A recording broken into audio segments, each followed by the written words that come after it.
Boa noite a todos, a paz do Senhor.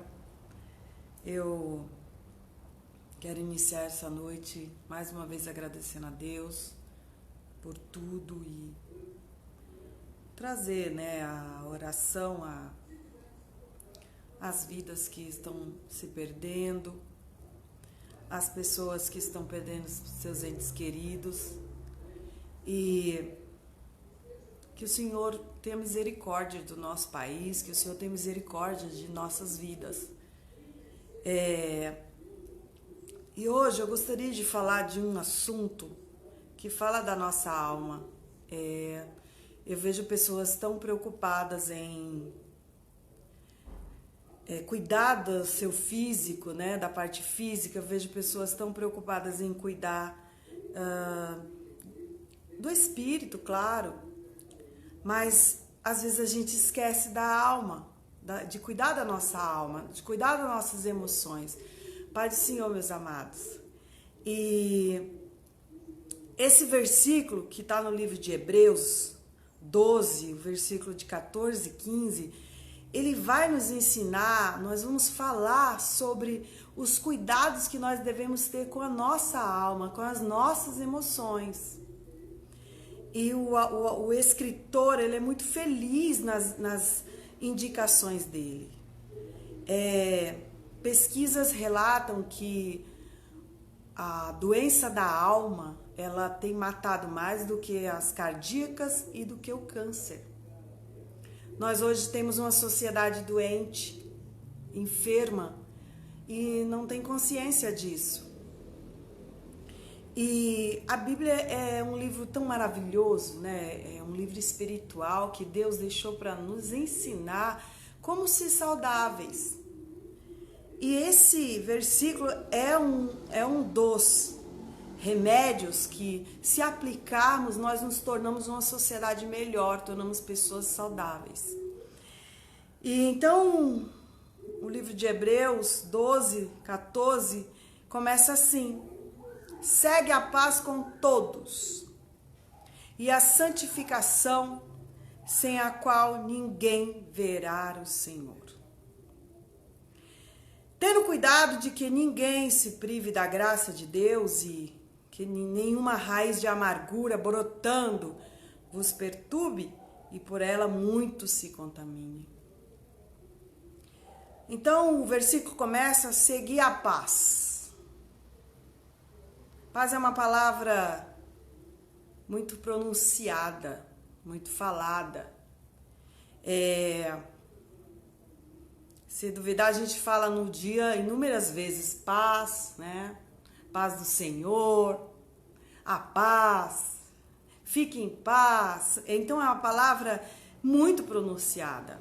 O autor, ele fala que nós devemos seguir essa paz com todos. Nós sabemos que muitos relatam, muitos falam, até pronunciam essa paz, mas não promovem ela. E segue a paz com todos. E a santificação. Nós observamos que a paz que o autor menciona, ela deve ser inseparável da santificação. Ela não pode estar separada, elas têm que estar unidas, elas têm que ser buscadas com fervor. Nós devemos buscar essa paz com fervor, com vontade, com desejo árduo de tê-la conosco. E ao mesmo tempo, diz a Bíblia que sem a santificação não veremos o Senhor. Segue a paz com todos e a santificação. Os dois estão juntos. Sem a qual ninguém verá o Senhor. Então tem uma condição aqui. Condição essa de que se você não tiver essas duas qualidades, se você não estiver interessado em buscar a paz e a santificação, ela cria-se uma interferência com o Senhor. É necessário que tenhamos isso para estarmos próximos do Senhor. Aí, vem o segundo versículo, que é o 15, que diz assim: tendo cuidado que ninguém se prive da graça de Deus, e que nenhuma raiz de amargura brotando vos perturbe. Essa palavra que ninguém se prive da graça de Deus, ela nos traz um ensinamento de que se nós não nos policiarmos em não permitir que brote dentro de nós raiz de amargura, esse sentimento pode nos privar da graça de Deus. Então ele fala: tenha cuidado, fique atento, para que ninguém se prive da graça. Essa palavra privar, ela representa algo muito importante. Não abra mão, não permita, não deixe que, colecionando, vamos dizer assim, porque tem pessoas que gostam de colecionar ressentimentos, que gostam de guardar ressentimentos. Só que isso priva da graça de Deus. Jesus, ele conta uma parábola que fala de um pai que tinha 2 filhos. E um desses filhos resolve pedir a sua herança com o pai ainda vivo. E o pai, ele dá essa herança para ele. Ele divide a herança com o filho. E o filho resolve sair e ele gasta toda a sua fortuna até ponto de ficar na miséria. E a Bíblia relata que até, né, os porcos comiam melhor do que ele. Tal situação de horror ele estava vivendo. Até que um dia ele se ergue, ele se posiciona, ele se levanta e resolve voltar à casa do pai. E ele diz assim que até os funcionários do seu pai deveriam viver melhor que ele. E ele volta. E ao chegar, o seu pai, ao ver, ele faz uma festa, ele promove uma festa para esse filho que voltou. E é tamanha alegria para o pai de ver o seu filho retornando. Porém, esse irmão tinha um irmão, esse pai tinha 2 filhos, e o que ficou? Ele não ficou feliz de ver o filho voltar. Ele não se alegrou da graça do pai. Ele se encheu de amargura por ver que o irmão saiu, né? Gastou toda a sua fortuna e volta, e assim o pai ainda faz uma festa para ele. Ele se encheu dessa raiz de amargura a ponto de se privar de participar da graça do pai. Quando nós permitimos que o nosso coração seja infectado pelo rancor, pela inveja, pelo ódio, nós estamos nos privando da graça de Deus.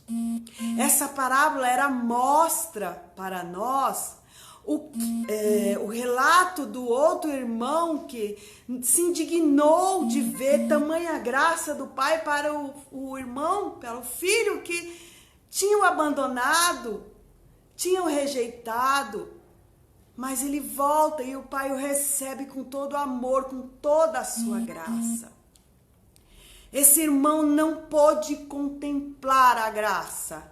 Esse irmão se privou de tamanha alegria de ver o irmão retornar aos braços do pai.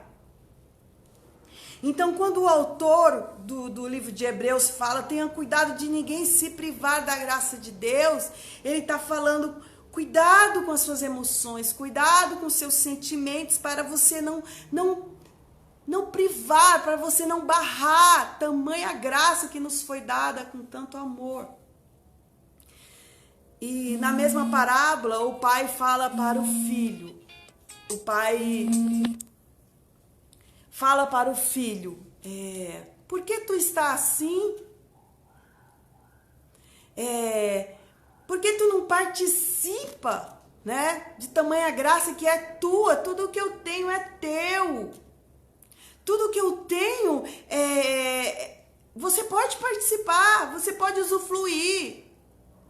Se você não usufruiu da graça que também é tua, eu não posso fazer nada. É mais ou menos isso que o pai está falando para ele. Tudo que é teu, que é meu, é teu. A graça também é tua. Mas ao invés de você usufruir de tamanha graça, de tamanho amor, você está enchendo teu coração com ressentimentos.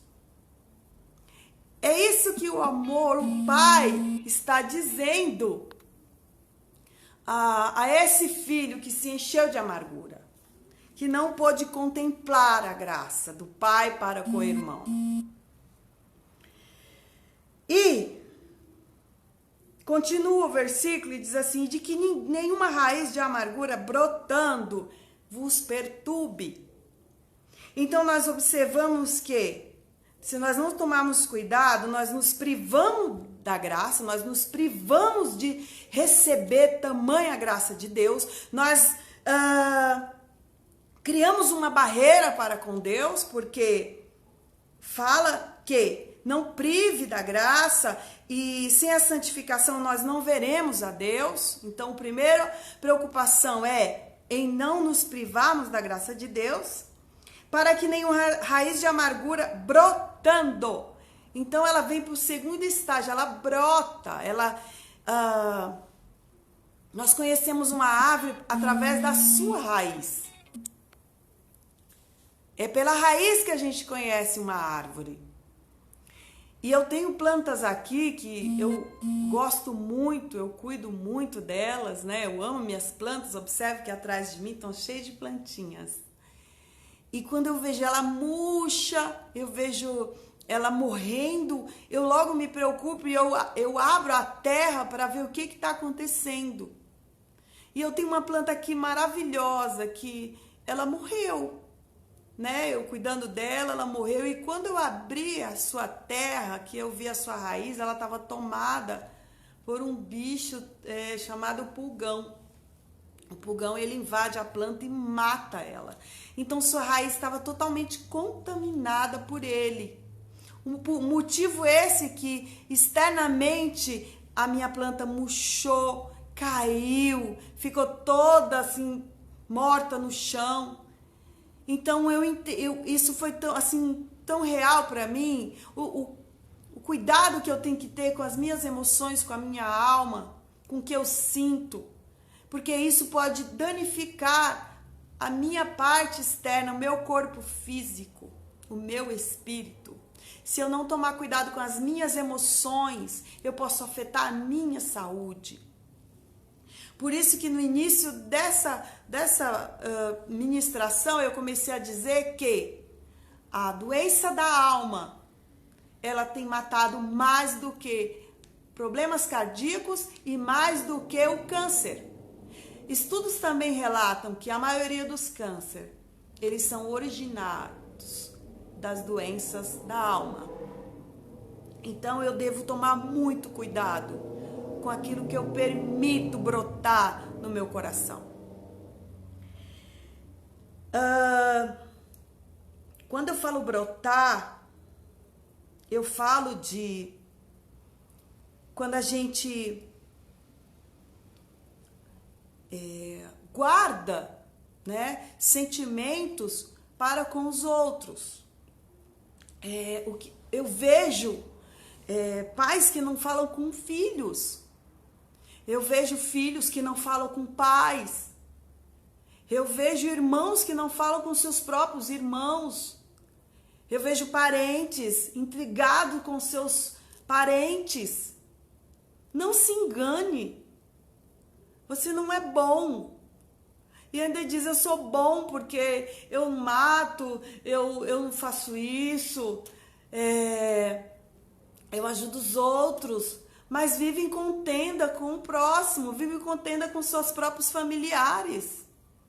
Não se engane, você está se privando de viver a melhor de Deus, viver debaixo da graça de Deus. Não se engane com isso.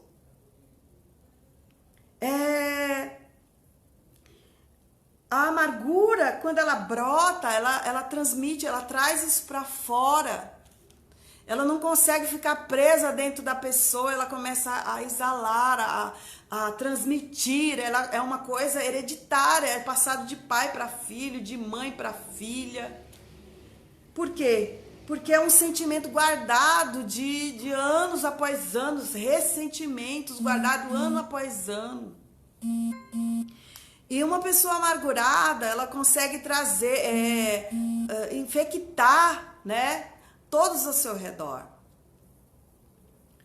E ela traz perturbação também para todos ao seu redor. Ela traz perturbação dentro de um ambiente familiar. Eu quero trazer aqui um relato de uma passagem bíblica em que Davi, ele tinha filhos, e muitos filhos, e um de seus filhos, ele resolve violentar, né, abusar da sua irmã. Olha o que uma raiz de amargura é capaz de trazer, olha os danos que uma raiz de amargura traz dentro do ambiente familiar. E ele violenta a sua irmã, né? E o seu outro irmão, que era Absalão, ele se guarda, ele fica calado durante 2 anos, sem fazer nada. Até que 2 anos depois, ele monta uma armadilha a ponto de matar o seu irmão, por o que ele tinha feito com a irmã dele. E ele, depois de matar os 2 anos, guardando esse ressentimento, ele mata o seu irmão e foge por mais 3 anos, e depois de 3 anos ele volta, dá um golpe no seu próprio pai, no rei Davi, faz com que seu pai saia às pressas, né, do seu reinado, e causa um verdadeiro transtorno, uma verdadeira tragédia dentro dessa família. Por causa de uma raiz de amargura, por causa da falta de perdão, porque não conseguiu perdoar o que o irmão fez com a irmã. Nós vemos isso muito hoje na nossa sociedade. Nós temos uma sociedade enferma. Pais que não perdoam seus filhos, filhos que não perdoam seus pais, irmãos que não perdoam seus irmãos.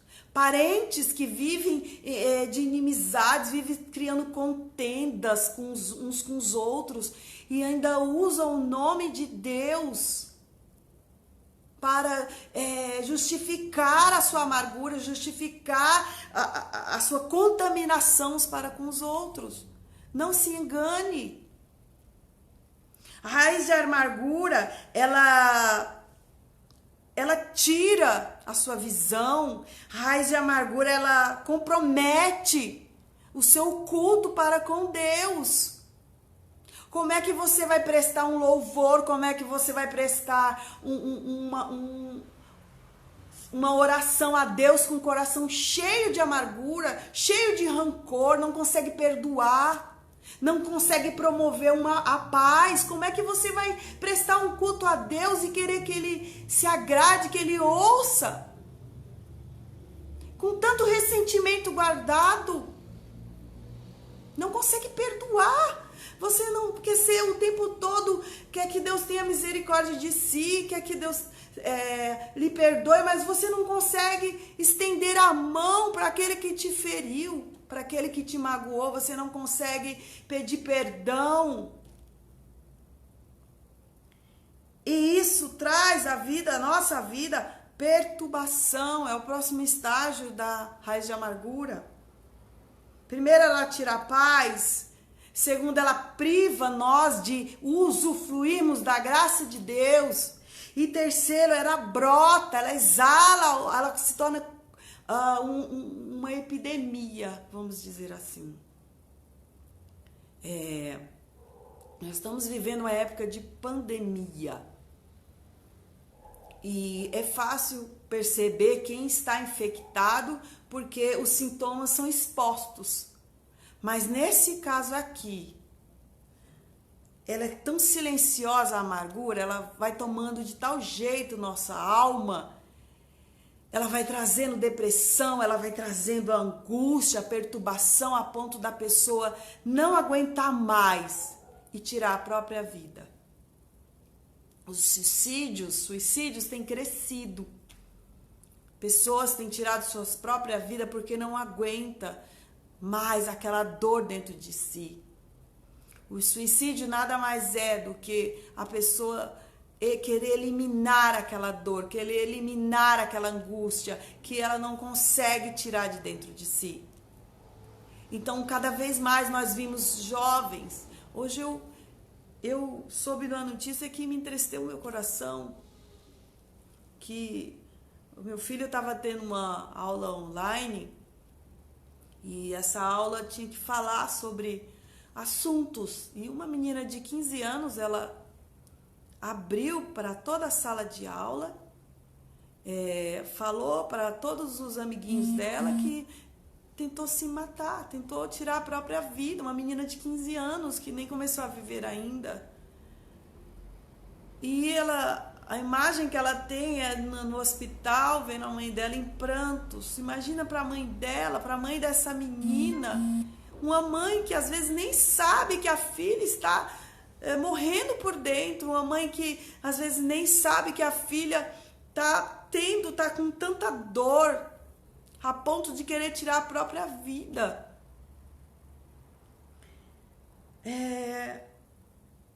A que ponto que nós chegamos? E eu falei para o meu filho, o que você falou para essa menina que se expôs, que foi corajosa de falar para todos os seus amiguinhos que quis se matar, que quis tirar a própria vida? O que você falou para ela? O nome dela é Giovana e eu falei que Deus abençoe por você ter abrido isso para nós, porque nós vamos orar pela vida dessa menina. Mas não é só essa menina que tem essa angústia dentro de si. Tem muitas pessoas que estão sangrando por dentro e sorriem, e falam, e se expressam, sabe? E fingem que estão alegres, mas a sua alma, suas emoções estão sangrando a ponto de querer fazer tamanha com sua própria vida, querer tirar a sua própria vida. Se privar de viver a graça de Deus, de participar da graça de Deus. É assim que está a nossa sociedade.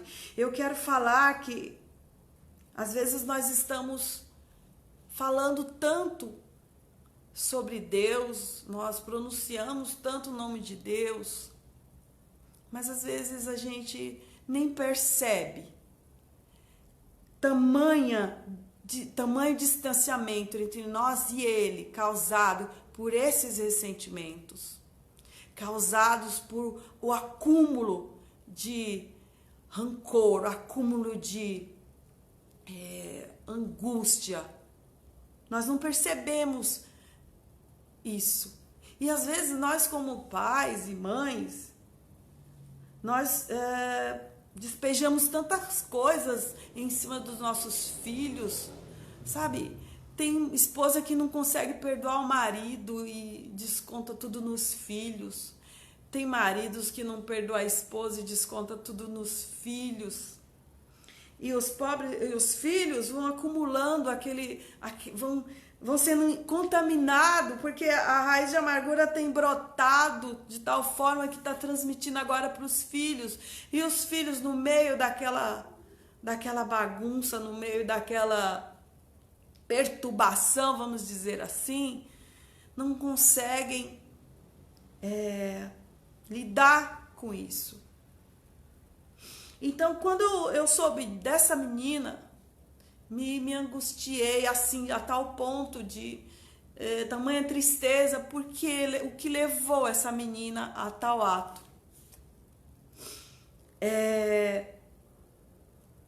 E eu resolvi falar sobre isso hoje.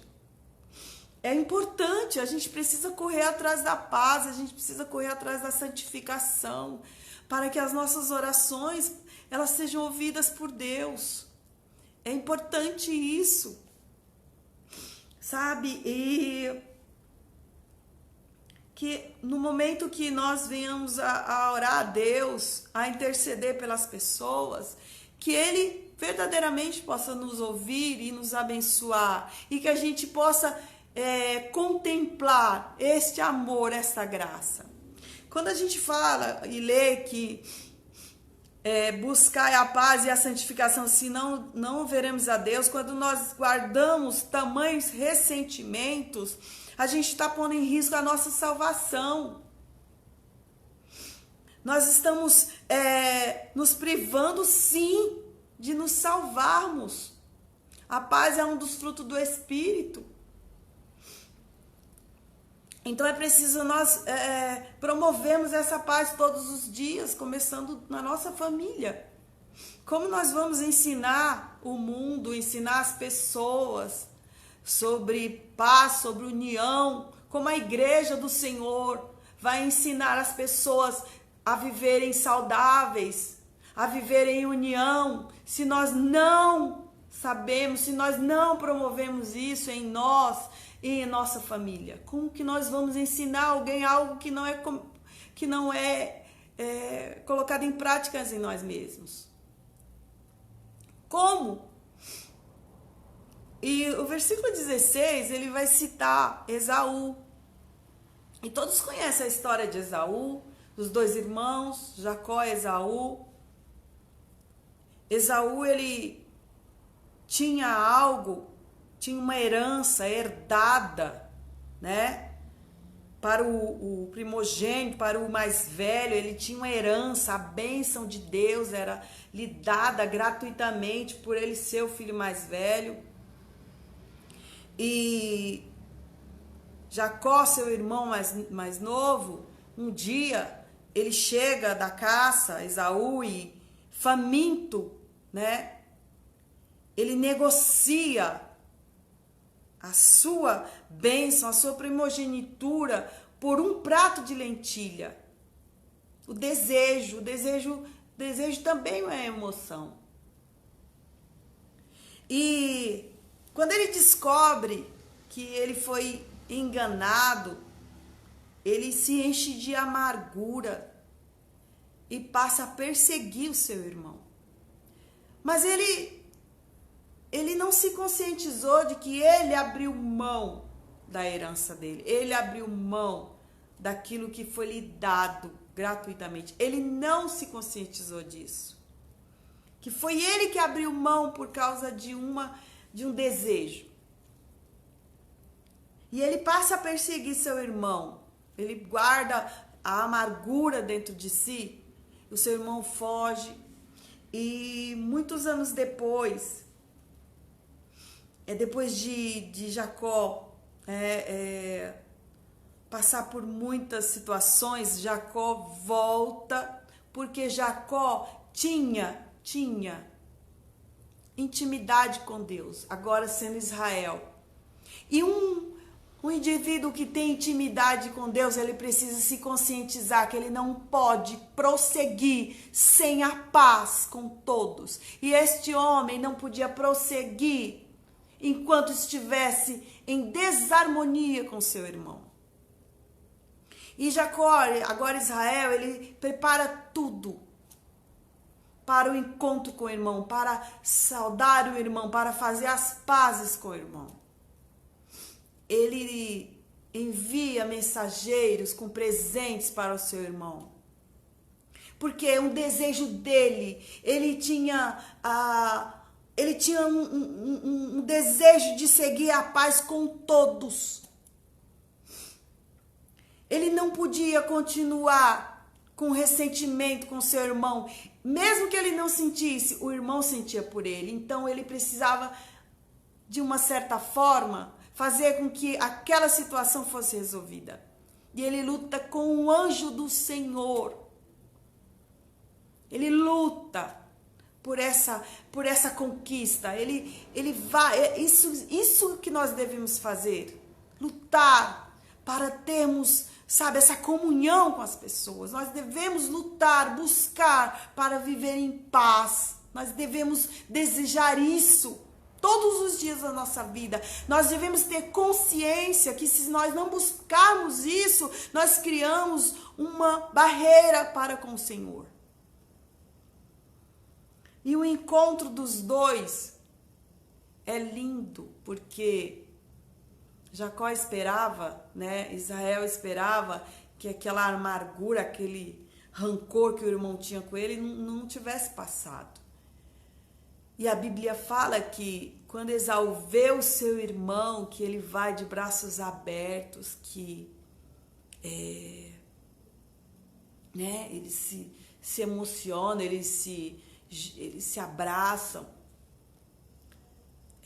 Às vezes a gente passa tanto tempo pensando assim: eu não fiz nada, né? Eu tô aqui no meu lugar, eu não tenho rancor de ninguém, então eu não preciso me preocupar em buscar a comunhão, buscar a paz com meu irmão. Eu não preciso disso.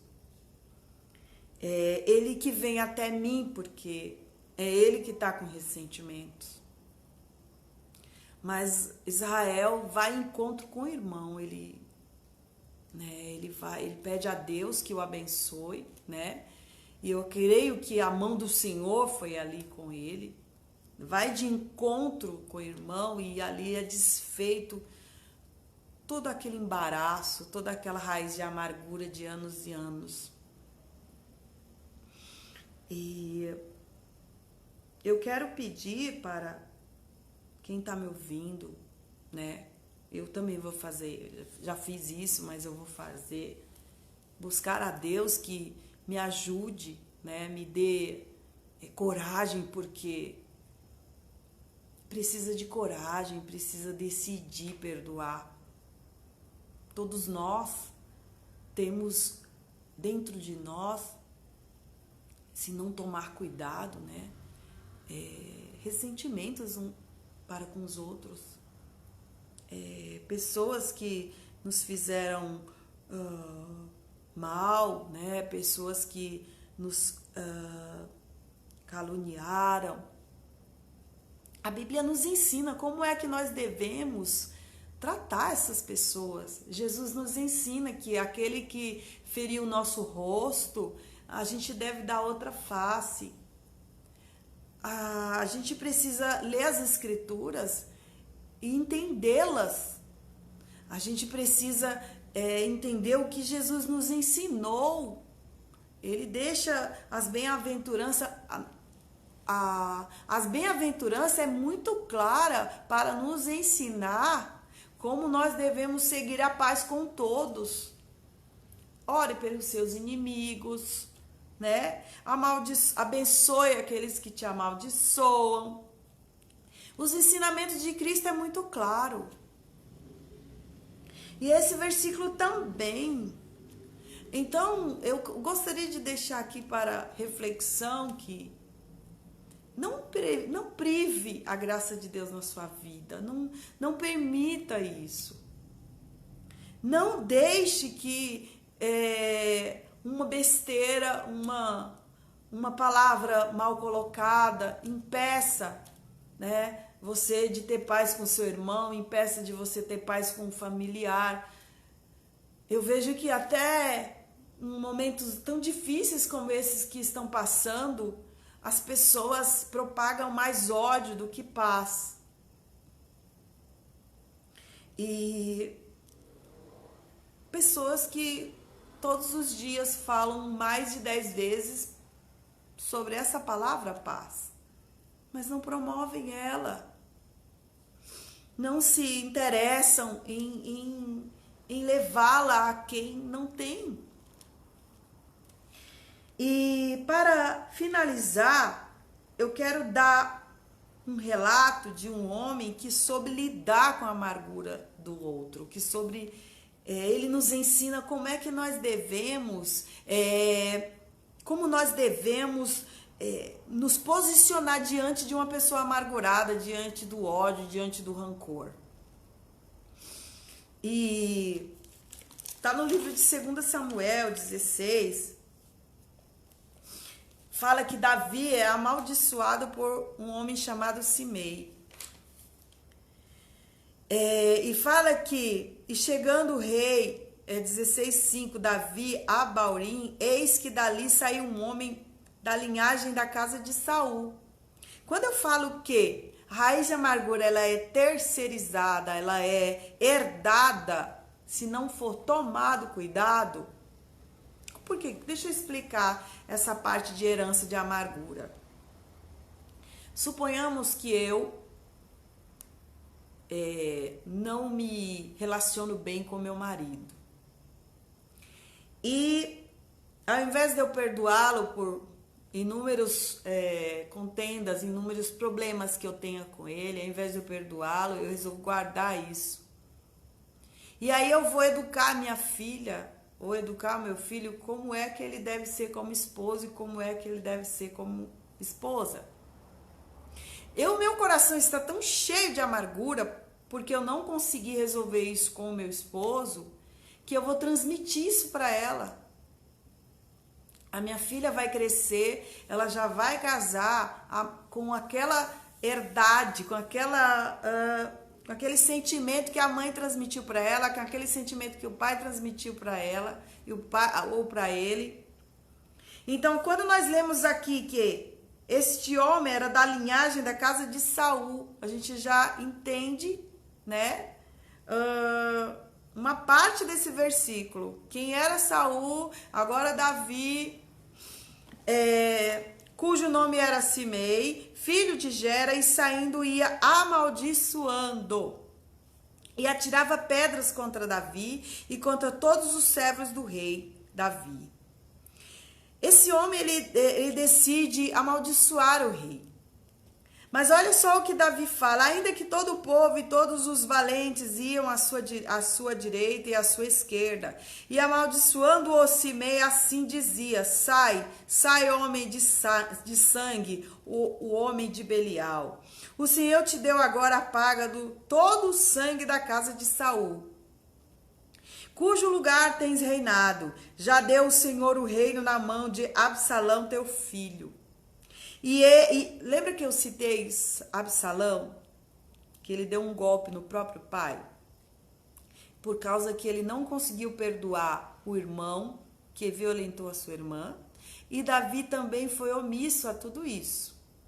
Então, olha a raiz de amargura que foi criada aqui nessa família. E este agora na tua desgraça, porque é um homem de sangue. Então Absai, filho de Zeruia, sei lá, ao rei, porque amaldiçaria este cão morto ao rei meu senhor.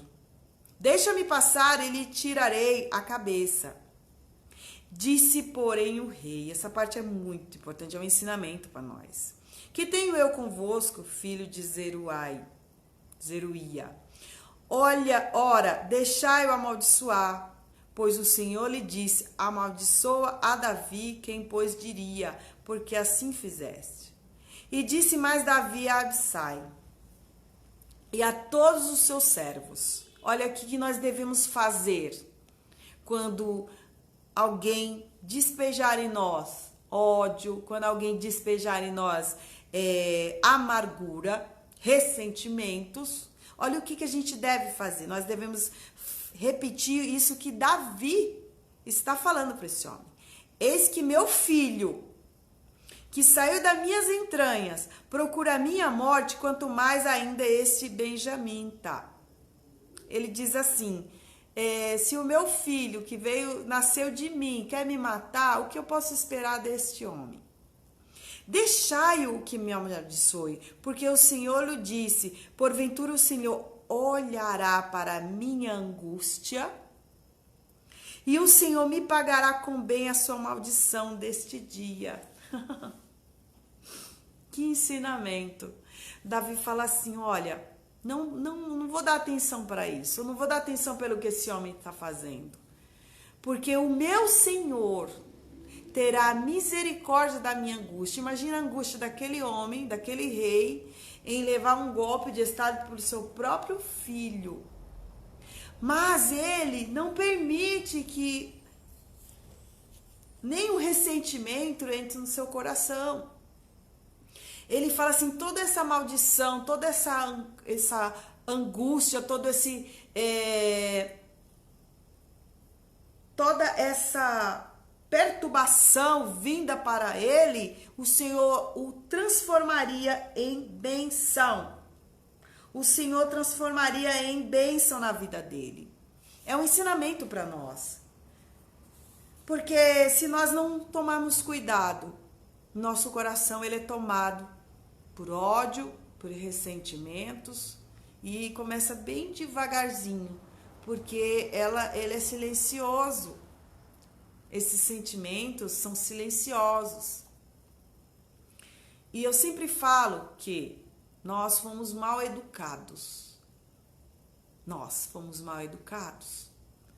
Porque eu aprendi, né? Eu via, desde que eu comecei a buscar ao Senhor, a sociedade nos acostumou mal, a igreja nos ensinou mal de que o pecado era aquela pessoa que matava,